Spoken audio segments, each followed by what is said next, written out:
বন্ধুরা, পাহাড়ি এলাকাতে এই লাল পিঁপড়াটা অনেক বেশি দেখা যায়। দেখুন, একটু লক্ষ্য করুন, পুরো কলোনিটা কিন্তু ধ্বংস করে দিছে। এই পিঁপড়া যাতে উঠতে না পারে ওই ধরনের ব্যবস্থা নিতে হবে।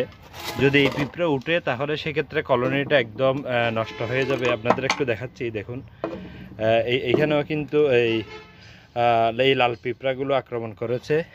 এইখানে এই চাকে মোটামুটি সব পুরো কলোনি কিন্তু শেষ করে দিছে।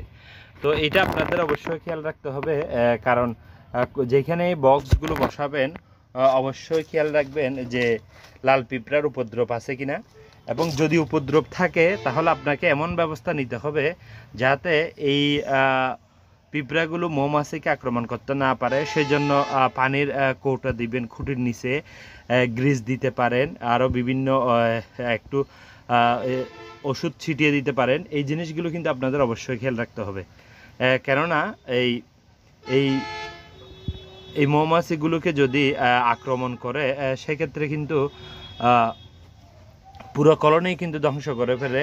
কিছু কিছু পিঁপড়া আছে শুধু মধু খায়, এবং আপনার এদেরকে একটু করে মানে দুই একটা ডিম লার্ভা নেয়, কিন্তু এই লাল পিঁপড়াগুলো একদম পুরোপুরি কলোনিটাকেই কিন্তু শেষ করে দেয়। তো এই জিনিসটা আপনাদেরকে শেয়ার করলাম। আশা করি আপনারা যে কোনো কিছু ক্ষেত্রে, অর্থাৎ এই এপিস সেরানাজেদের মৌমাছিগুলো চাষ করার ক্ষেত্রে এই জিনিসগুলো অবশ্যই বিবেচনা রাখবেন। ধন্যবাদ সবাইকে।